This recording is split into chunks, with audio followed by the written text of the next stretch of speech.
emerging from the pandemic, Hong Kong is back on their radar. I'm Natalie So. And I'm Andrew Ryan. And as you can imagine, Hong Kong is on our radar too. Let's have a look. China on Thursday passed a national security law that threatens freedom and democracy in Hong Kong. President Tsai says Taiwan will help people from Hong Kong gain residency and find accommodation here. Meanwhile, Hong Kong students in Taiwan are calling for measures that would allow their compatriots to receive asylum here. Surgical masks will go back on the open market in Taiwan on June 1st. That's with COVID-19 under control and ramped up production meeting the country's needs. The government is also planning to lift an export ban on masks next month. That's led to a spike in orders from abroad and mask factories rushing to hire more people. After months at the helm without a day off, Health Minister Chen Shih-chung is finally getting some rest and relaxation, but with a purpose. Last weekend, he traveled to the southern beach resort town of Kunding to boost lagging tourism and show people how to balance disease prevention and travel. Large crowds showed up to see this unlikely celebrity wherever he went. Future trips will bring him to more areas down the west coast. It's now been more than a year since Taiwan legalized same-sex marriage, and over 4,000 same-sex couples have since tied the knot here. A survey by LGBT coalition Equal Love Taiwan now finds that opposition has faded, with 93% of respondents saying same-sex marriage has not had any impact on them. But for many same-sex couples in Taiwan, the right to marry is still elusive.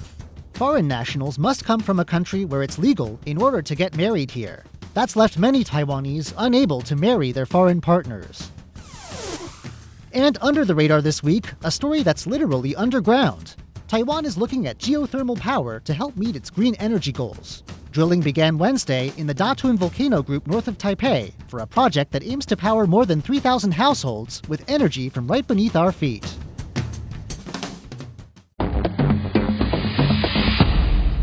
And now for our words of the week. Andrew, ready to guess? Yes. What do you have? Special. That's right. So today we're going to be talking about Hong Kong's special status and if it can retain it and what happens if it doesn't. We're worried about that. Yes, absolutely. Are you ready for my word? Andrew Ryan. Yes. Audible. Autonomy.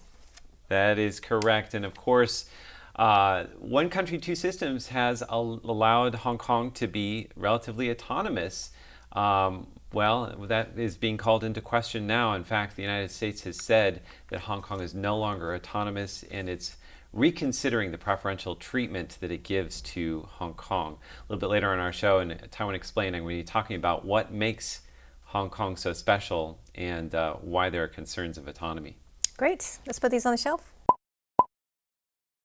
China is moving to pass a very controversial National Security Act for Hong Kong that many believe will take away civil liberties. Let's take a look at the response in Hong Kong and Taiwan. People in Hong Kong took to the streets this week, and hundreds have been arrested as they protested against Beijing's National Security Act, which criminalizes secession, sedition, and treason. The National People's Congress passed that act on Thursday afternoon.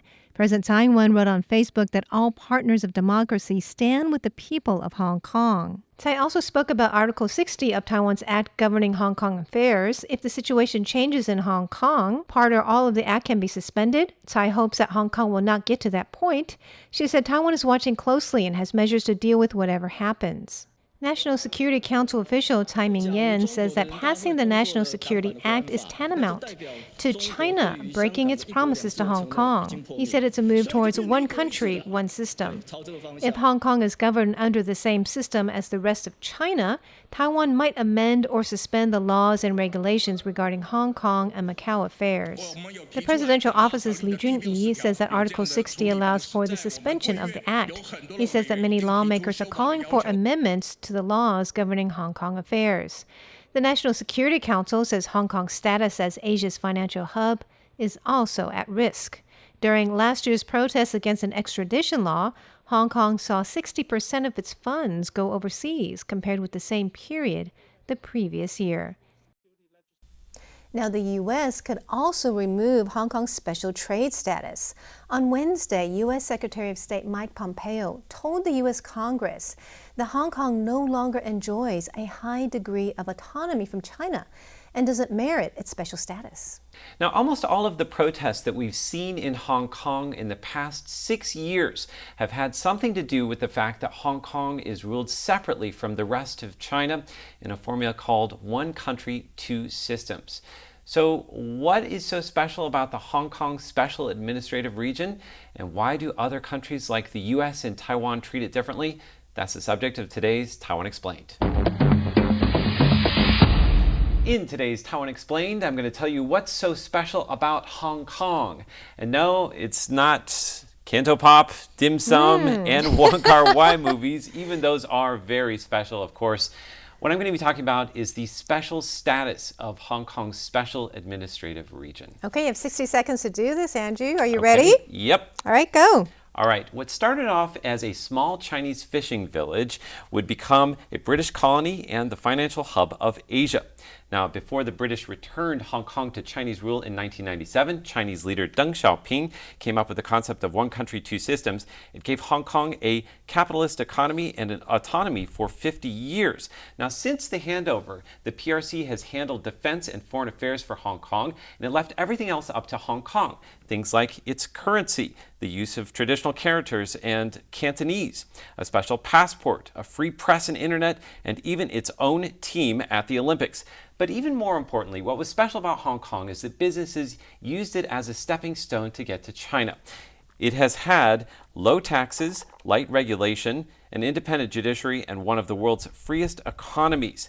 Now, that led some countries to give Hong Kong special treatment, like Taiwan and the United States. But the U.S. says that Hong Kong is no longer autonomous and is reconsidering that preferential treatment. Perfect timing, Andrew. Thank you. And I Very should good. mention that Taiwan is also reconsidering special treatment for Hong Kong. That's right, as we saw in the video today.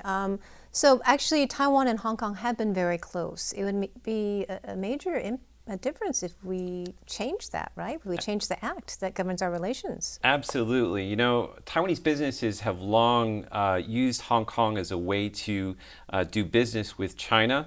A lot of businesses from Taiwan are set up in Shenzhen, which is just across the border from Hong Kong. It's just made everything so much easier. Even back in the day when we wanted to fly to China, we couldn't go directly. We had to go through Hong Kong. Now, of course, for Hong Kong's residents, coming to Taiwan has been super easy. Coming here for work, to live, to study, much easier than it is for people from the rest of China to come to Taiwan. Well, President Tsai has also come out this week to say that she wants to propose a program that would offer residency for Hong Kong people, because she really does empathize with them. So we should be seeing some new ways of how Taiwan is welcoming Hong Kong people to Taiwan. Yeah, actually we saw a huge number of people coming last year. I think it was 5,000 people last year after the protests began. Also, the other thing is that China has used the idea of one country, two systems, and suggested that as a way of ruling Taiwan. Yeah, no one here likes it, hardly. No. Hardly. I don't think many people like it at all. All the politicians, even across the political spectrum, they all agree that that's not feasible here in Taiwan. It's not working too well in Hong Kong either. Yeah, that's right. All right, so that is it for today's Taiwan Explained. So is this the end of one country, two systems for Hong Kong? Or is China trying to have its cake and eat it too? Well, this week I spoke with a top China expert, Danjiang University professor Alexander Huang, and this is what he had to say. As of today, most of the direct foreign investment in China were through Hong Kong. It carries more than 70%. So I think Beijing decision makers understand that maintain such a special status is also to the benefit of Beijing. So if we put these two together, I would say that Beijing just want to make a piece of legislation and to make sure that Hong Kong will not turn chaotic no matter what happens, and then continue to enjoy or given Hong Kong such a special status. I did look at the Chinese official website. They said, no, this has nothing to do with, going against one country, two systems or the special status. But to most of the world, they see it as Beijing cracking down on the freedoms of Hong Kong. And people are very worried it'll be just like China, the rest of China. You are exactly right. For the rest of the world, when we look at Hong Kong, we of course will look at the freedoms and liberty of Hong Kong people, and we hope that they can enlarge and enjoy such a liberty. And we even hope that they can move forward for a more democratic institution with political liberalization and freedom of press. I think China had an institutional problem to make these two systems coexist. It's impossible, isn't it? Yes, from my point of view, it is so difficult to have this so-called one country, two system. Because you want to get the good part of both, but you cannot deny that there are the downside. Once you squeeze a free society too much, then you cannot enjoy such a benefit. So, I mean, the outside world, and I think the Hong Kong people and Taiwan as well, is seeing China's move as squeezing Hong Kong's freedoms. Do you think, it seems like your interpretation is it's not that serious, that China will try to keep the special status? Well, that's unilateral intention, that China wanted to maintain order but still enjoy such a special status. But can they walk together? That's issue number one. And issue number two is that when the outside world consider measures to punish Beijing or to protect Hong Kong, then we need to be much more careful, because if we lift the special status that we granted for Hong Kong, I think mostly we are hitting the Hong Kong residents rather than teaching Beijing a lesson. Well, what about Taiwan? What do you think we should be doing for Hong Kong at this time? Well, aside from what we have done with Hong Kong last year during the presidential campaign, I think what we can do now is to engage the Hong Kong community.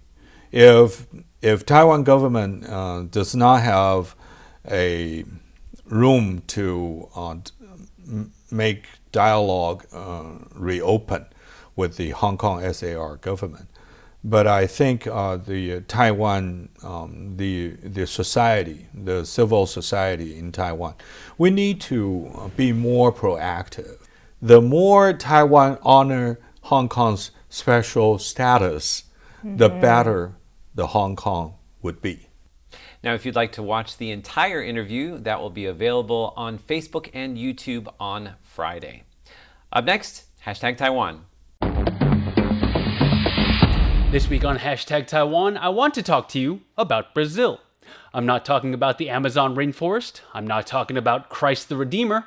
I'm not even going to talk about Carnival. In fact, in order to tell this week's story, I need to bring one more country into the fray. Now, Mr. President, if you please. China. On May 20th, Taiwanese President Tsai Ing-wen was inaugurated for her second term in office.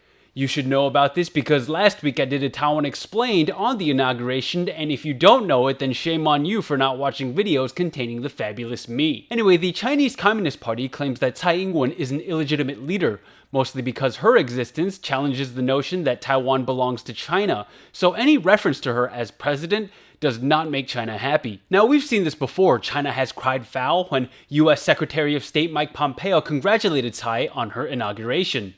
Usually, China's complaints come after the fact, but recently we've gotten an inside look at the lengths the country will go to get what it wants. Now buckle up because this story is about to get juicy. You're looking at a letter that the Chinese embassy in Brazil sent to members of parliament. The document explicitly tells MPs not to congratulate Tsai on her inauguration. Now, on a scale of worked out perfectly fine to completely backfired, how well do you think this plan worked out for China?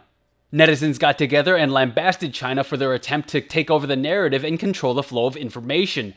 Going back to Brazil, telling MPs not to congratulate Tsai on her inauguration, well, let's just say hashtag Viva Taiwan started exploding in popularity. It's trending in both Taiwan and Brazil, with both countries showing more solidarity than ever. President Tsai even got involved. She tweeted, "Thank you to all of our friends in Hashtag Brazil for your kind congratulations. And I hope you are staying safe and healthy. Hashtag Viva Taiwan and Viva Brazil." What's even cooler is that there are 2 roads in Brazil called Rua Taiwan, which means Taiwan Street. John Chuang and Lu showed everyone where it was on a Google map he created with Yen Pin Su that marks all of the streets named after Taiwan in the world. In fact, you'll find streets named after Taiwan in all the continents except for Antarctica, of course, because as far as I know, I don't think there's any roads out there. That was Leslie Liao with this week's Hashtag Taiwan. Be sure to follow us on social media. Leave a comment below. We would love to hear from you. Welcome to the Taiwan News Quiz, where the events are current and the points can win you absolutely nothing. Now I'm going to be testing Andrew and Natalie to see if they've been paying attention this past week. Are you guys ready? I guess so. I got some doozies for you. 60 seconds on the clock, please. All right, number 1, guys. Which luxury hotel in Taipei has stopped taking bookings due to the pandemic? The Mandarin Oriental. Correct. Which Hong Kong actor just got out of quarantine in Taiwan? Anthony Wong. Correct. The government is expected to sell stimulus coupons next month. How much will they cost and how much will they 1,000 for 3,000. And you get 3,000. Very good. Give me one example of something you can buy with the vouchers. Night market. Oh, very good. Not a night market. Something at a night market. Correct. Give me something you can't buy with the vouchers. Daily goods. Very good. Toilet paper. Correct. What county did Health Minister You've been Chen up on Shizong this. visit to help boost the local economy? Tainan. Pingdong. Andrew got that correct. What did the Central Epidemic Command Center say people were using more of during the pandemic? Alcohol? Keep going. Right Soap? Track. Toilet paper. Hotter. mask? Soap? Warmer. Disposable Water. utensils. Oh. Yeah. All right, guys. Why did 2 baseball fans in Taiwan get banned for life from future games? Because they were not social distancing. They actually got into a fight with some players yelling expletives at them. First time in Taiwan's history that fans were getting banned from games in the future. Well, I have to tell Interesting. you, we've had so much excitement and interest from overseas for our baseball games, but now that other places like Korea are starting to play, we have to keep it exciting. I'm telling you, This is not a good way, though. I'm seeing more and more fights Brawls on and baseball fights now, and I stuff. really think it's because people are watching internationally. Yeah. Anyway, that was the Taiwan News Quiz with Andrew and Natalie. All right, 3 weeks ago, Taiwan Insider had our first science fair project. That was fun. That was fun, and what it involved was 4 pieces of bread in our dirty, dirty hands. Well, let me tell you, I've kept them at home, and I've been monitoring them, and we do have a development to share with you. Oh, dear. Yeah.